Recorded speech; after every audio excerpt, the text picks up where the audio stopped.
Quantum of Solace is a 2008 spy film and the 22nd in the James Bond series produced by Eon Productions. It is a sequel to Casino Royale in 2006. Directed by Marc Forster and written by Neal Purvis, Robert Wade and Paul Haggis, it stars Daniel Craig as Bond, alongside Olga Kurylenko, Mathieu Amalric, Giancarlo Giannini, Jeffrey Wright and Judi Dench. In the film, Bond teams with Camille Montes, Kurylenko, to stop Dominic Greene, Amalric, from staging a coup d'etat in Bolivia to access the country's natural reserves. A second Bond film starring Craig was planned before production began on Casino Royale in October of 2005. In July of 2006, Roger Mitchell was announced to direct, with a planned release for May 2008, but he left the project that October after there were delays with the screenplay. Purvis, Wade and Haggis completed the screenplay by June 2007, after which Forster was announced as Mitchell's replacement. Craig and Forster also contributed uncredited rewrites to the film's screenplay. Principal photography began in August of 2007 and lasted until May of 2008, with filming locations including Mexico, Panama, Chile, Italy, Austria and Wales, while interior sets were built and filmed at Pinewood Studios.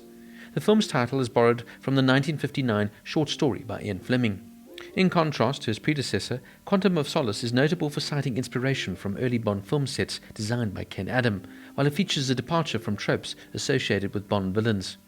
Quantum of Solace premiered at the Odeon Leicester Square on the 29th of October 2008 and was theatrically released first in the United Kingdom 2 days later and in the United States on the 14th of November.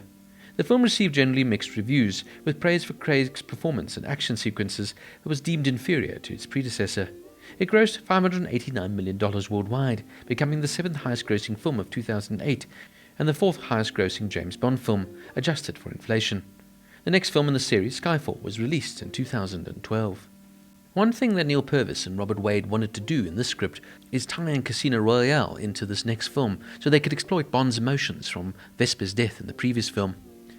The idea would be for Bond to infiltrate a mysterious organization which was being led by a villain, Dante, who aligned with Yusuf Kabara, Vesper's boyfriend. Work had later been delayed on the script by the 2007-2008 Writers Guild of America strike.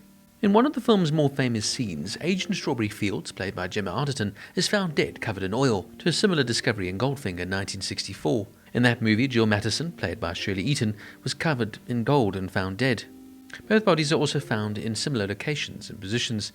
The media went on to label the scene Oilfinger, and Arterton filmed the scene on her first day, covered in black paint, which she described as very uncomfortable. Director Forster wanted to pay homage to Goldfinger, saying that oil had now become the world's most precious material, over gold.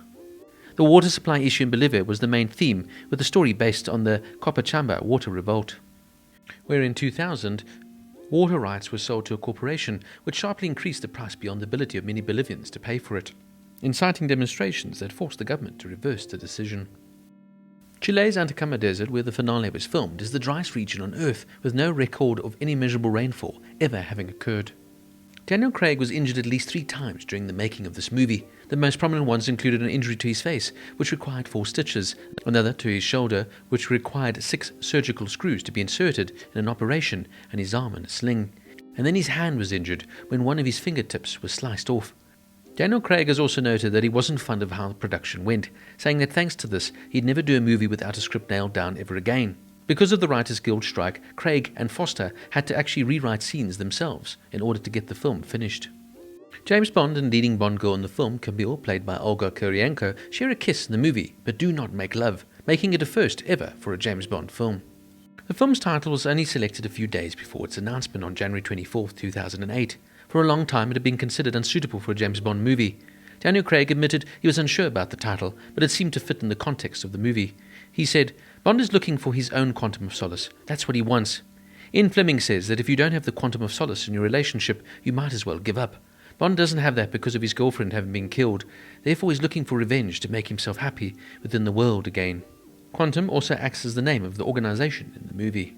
David Arnold, who composed the scores for the previous 4 Bond films, returned for Quantum of Solace. Jack White of White Stripes and Alicia Keys collaborated on Another Way to Die, the first Bond music duet. They had wanted to work together for 2 years beforehand. The song was recorded in Nashville, Tennessee. White played the drums while Keys performed on the piano. The Memphis Horns also contributed to the track. White's favourite Bond theme is John Barry's instrumental piece of On Her Majesty's Secret Service, and he watched the various opening credit sequences from the series for inspiration while mixing the track. Mark Ronson and Amy Winehouse had recorded a demo track for the film, but Ronson explained Winehouse's well-publicized legal issues in the preceding weeks made her not ready to record any music at that time. Sir Paul McCartney also turned down an offer to write the new James Bond song for the movie. Now, after the huge success of Casino Royale, and a film that I absolutely loved and is one of my favourite Bond films, I had high expectations coming into Quantum of Solace. Unfortunately, because of that, I was left very much disappointed. I feel Roger Moore, the third actor to play Bond in the films, said it best when he said, "Craig was damn good as Bond, but the film as a whole, there was just a bit too much flash and cutting, and it was just like a commercial of action. There didn't seem to be any geography, and you were wondering what the hell was going on." And for me, in many ways, that sums it up perfectly. This is a bit of a hodgepodge of a mess. I think the problem is its fast-paced editing style, which left me feeling disorientated during action scenes. The plot also is somewhat convoluted and less engaging compared to Casino Royale. Also, the runtime is relatively short for a Bond film, which sort of limited the character development and plot depth. Look, this film faced many production issues and problems, and maybe they should have just paused it and waited for the writer's strike to end fully so they could really write a good follow-up to Casino Royale. Instead here, we have, like I said, a mess of a film that's all over the place and really doesn't know what it's trying to be.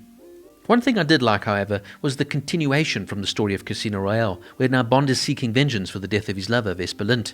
This was something that we saw for the first time in the Craig series, where the Bond films now would act as a continuation of each other. Look, once again, Craig impresses here as Bond. He portrays a grittier, more ruthless Bond than his predecessors, which fits well within the character's evolution. And if it weren't for Craig in this film really would have fallen flat. I enjoyed Judi Dench once again as M, and of course Olga Kurylenko plays Camille Montes, a Bolivian agent, with her own vendetta, as solidly as she could muster up. Unfortunately, comparing her, though, to Ava Green as Vesper Lynd in the previous film is just maybe too unfair on Olga, as she just doesn't have that kind of range. Look, the film features the usual thrilling chase scenes, hand-to-hand combat, and stunningly choreographed stunts, but like I said, it's just a bit all over the place. Mathieu Amalric plays Dominic Greene, the film's primary antagonist and high-ranking member of the Quantum. While Greene lacks the menacing charisma maybe of some of the classic Bond villains, he does bring a sort of sense of realism to the character, but he's kind of really forgettable as a Bond villain per se. The film also touches on environmental and political themes throughout the Quantum schemes. And as for the title song, well, what can I say? It is a song that I quite enjoy, but it doesn't really, for me, fit in with the James Bond type of film. I'm a big fan of both Jack White and Alicia Keys, and the idea of them working together, well, like I said, it makes for a good song, but maybe not for Bond. Look, unfortunately, Quantum of Solace really does not reach the same heights as Casino Royale. It still offers a good, interesting Bond film, and is relatively entertaining. And Daniel Craig's portrayal of the more vulnerable, determined Bond continues to be the highlight of the film.